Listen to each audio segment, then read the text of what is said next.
कहा जाता है कि एक डॉक्टर और जवान में ज़्यादा फर्क नहीं होता। जवान हमेशा तत्पर रहता है अपने देश की रक्षा के लिए। ठीक उसी तरह हमारे डॉक्टर्स एंड मेडिकल ग्रुप भी हमेशा तत्पर रहते हैं देश के लोगों की रक्षा के लिए। नमस्कार, स्वागत है आपका एमपी न्यूज़ के खास कार्यक्रम हीरोज़ ऑफ एमपी में, जहां इस शो का उद्देश्य है कोविड वॉरियर्स को सैल्यूट करना, उन्हें ट्रिब्यूट करना उनके योगदान के लिए, जिनके कारण ही आज हम कोरोना को हराने में सक्षम साबित हुए हैं। और आज हमारे साथ में ही एक ऐसी शख्सियत है जिन्हें शायद ही कोई इंट्रोडक्शन की ज़रूरत है। We have none other than chairman of Index medical college and medical group, sir Suresh Singh Bhadauria. Sir, स्वागत है आपका एमपी न्यूज़ में, इस कार्यक्रम में। सर, कैसा फील कर रहे हैं अब इस समय, क्योंकि इंडिया ने 100 करोड़ वैक्सीनेशन का जो टारगेट था वो पूरा कर लिया है। हम सभी भारतीयों के लिए ये एक बहुत ही गर्व करने वाली बात है। और इंडेक्स ग्रुप ने तो ना केवल सिर्फ शहर बल्कि गांव-गांव जाकर वैक्सीनेशन ड्राइव को सर सक्षम करने में एक बहुत बड़ा योगदान दिया था। कैसा फील कर रहे हैं अभी आप? आज मैं बहुत प्राउड फील कर रहा हूँ अपने आप को कि हमारे देश के प्रधानमंत्री माननीय मोदी जी ने जो सोचा था, जो करके दिखाना था कि भारत को बहुत आगे ले जाना है, और तो जो काम वर्ल्ड में कोई नहीं कर पाया वो मोदी जी ने आज करके बता दिया। बिल्कुल। 100 करोड़ वैक्सीनेशन का, जो कोई वर्ल्ड में कितने कंट्रीज आगे हैं, लेकिन वो हमारे माननीय प्रधानमंत्री जी का संकल्प था और उन्होंने करके दिखाया। वो जो सोचते हैं वो करके दिखाते हैं। जहाँ तक वैक्सीनेशन का सवाल है, हमारे इंडेक्स मेडिकल कॉलेज और अमलतास मेडिकल कॉलेज ने बहुत सारे सेंटरों पे वैक्सीनेशन किया और हमारे यहाँ कंटिन्यू वैक्सीनेशन होता रहा। हमने गांव-गांव जाके वैक्सीनेट किए, जगह जगह वो लगाए, कैंप लगाए, और ग्रामीण बस्तियों में भी गए, शहरों में भी गए, और स्कूलों में गए। खास तौर से जो बड़े बड़े कैंपस हैं उनमें जा के कैंप लगाए। और तो काफ़ी वैक्सीनेशन का काम हमारे स्टाफ ने, डॉक्टर्स ने, नर्सिंग ने, पैरामेडिकल स्टाफ ने काफ़ी काम किया है। इवन कोविड में भी हमारा जो इंडेक्स मेडिकल कॉलेज है, 1000 बेड का एग्रीमेंट था शासन से, तो इतने ही पेशेंट रहते थे करीब, और सबसे कम मॉर्टेलिटी रेट भी हमारा ही रहा है जी। और काफ़ी सेवा की है और काफ़ी लोगों की जान बचाई है, कोशिश की है बिल्कुल अच्छे से। इसमें शासन का भी पूरा महत्वपूर्ण योगदान था, ऑक्सीजन में, रेमडेसिविर दिलवाने में हमारे डॉक्टरों का तो पूरा योगदान था ही, नर्सिंग का भी पूरा योगदान था, पैरामेडिकल स्टाफ का था।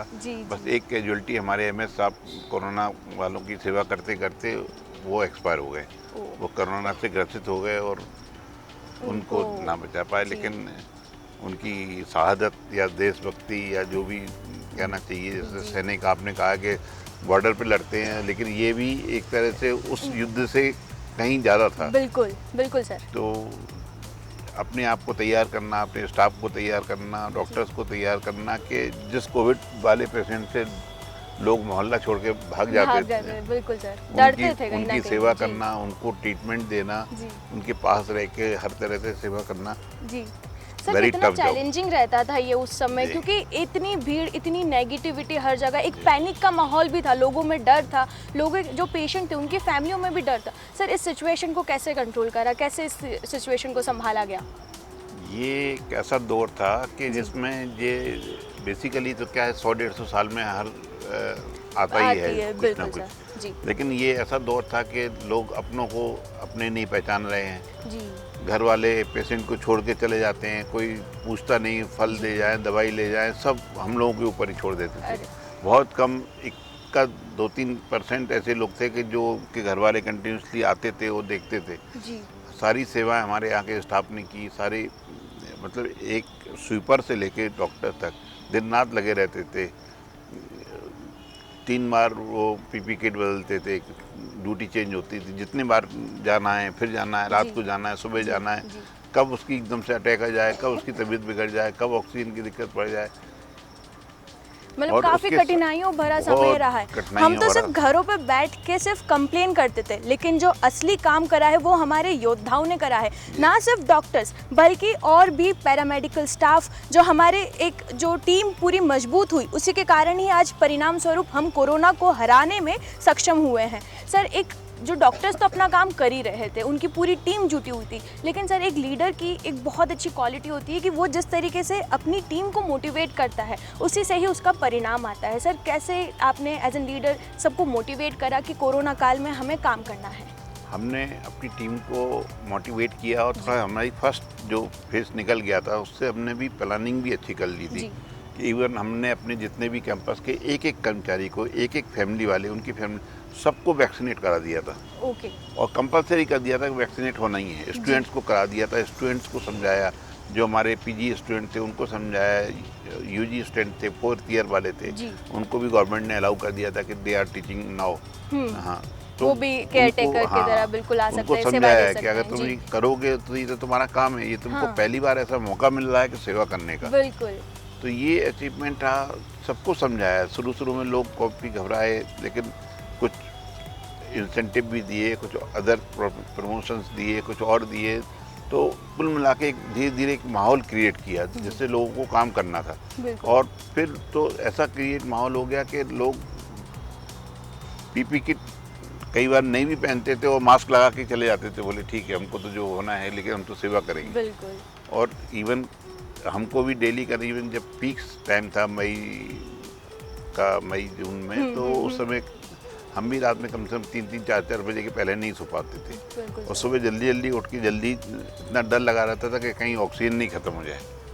क्योंकि सर, इस इतने बीच सारे- कभी आपको डर नहीं लगा कि अगर मैं पॉजिटिव हो गया या मेरी फैमिली का फिर क्या, या ऐसा कभी डर नहीं लगा कि मेरे को कहीं कोविड ना हो जाए, कोरोना ना हो जाए? नहीं, मुझे जी। डर नहीं लगता। मैं तो पॉजिटिव हो भी गया था। जी, अच्छा। हाँ, मैं पॉजिटिव भी हो गया था, तो मैं पॉजिटिव होने के बाद भी काम करता रहा। ओके। हाँ, और उसके बाद ठीक भी हुआ तो मैं खुद जाता था, आईसीयू में जाता था, कैजुअलिटी में जाते थे, सब पेशेंट होते जाते थे, उनके पास मिलते थे। तो एक बार चेयरमैन का जाना, तो उससे स्टाफ भी बहुत मोटिवेट होता है बिल्कुल सर, कि बिल्कुल। मैं जा रहा हूँ, तो जो नहीं जाते थे तो उनको मैं साथ ले जाता कि चलो तुम भी चलो, जी डॉक्टर सक्सेना तुम भी चलो, जी मैडम तुम भी चलो। जी जी तो जी, जब एक दो बार उनको ले गए तो उनका डर निकल गया। जी। जो हमारे दर्शकों को भी मैं बताना चाहूँगी कि अभी तक तो सिर्फ हम डॉक्टर्स, पैरामेडिकल स्टाफ, नर्सेस को कंट्रीब्यूट करते थे, उन्हें ट्रिब्यूट देते थे, लेकिन एक असली जो एक टीम का जो एक मोटिवेशन होता है वो उनके लीडर से ही उन्हें मिलता है। अगर आज एक लीडर ही अपनी टीम को मजबूत नहीं बनाता तो वो टीम कहीं ना कहीं से ढीली पड़ जाती है। सर, कि वही एक योद्धा की क्वालिटी वही होती है कि जब वो लड़ने जाते हैं तब वो कैसे पूरी एक टीम को एक सक्षम बनाते हैं ताकि वो हर लड़ाई जीत के आ सके। सर, इस दौरान आपको कोई ऐसा कोई एक पल या ऐसा कोई एक किस्सा जो आपके लिए हमेशा यादगार रहेगा, क्योंकि कोरोना टाइम ऐसा था कि सबको एक डर बना हुआ था, कहीं ना कहीं एक नेगेटिविटी थी, तो ऐसा कोई किस्सा जिसमें आपको किसी ने थैंक यू कहा हो और वो आपको हमेशा याद रहेगा?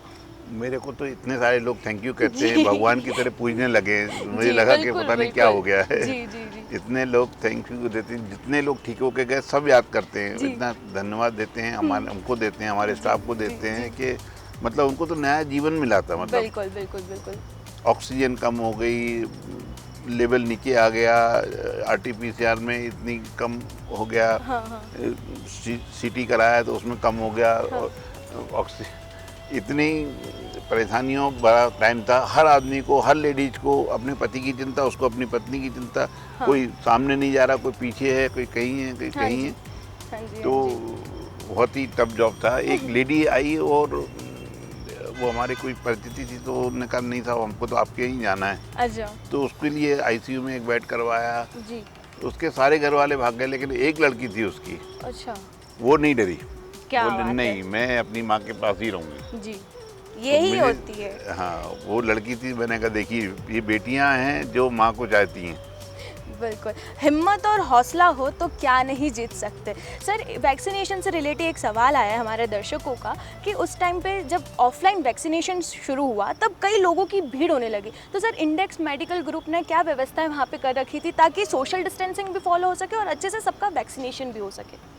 हम लोगों ने बहुत ही, हमारे यहाँ कैंपस काफ़ी बड़ा है जी। और बहुत जगह है, ऑडिटोरियम भी है, तो हमने वैक्सीनेशन सेंटर ऑडिटोरियम को बनाया था। जी तो उसमें पर्याप्त और काफ़ी, और हमने 2 पॉइंट बना दिए थे जी। वैक्सीनेशन के।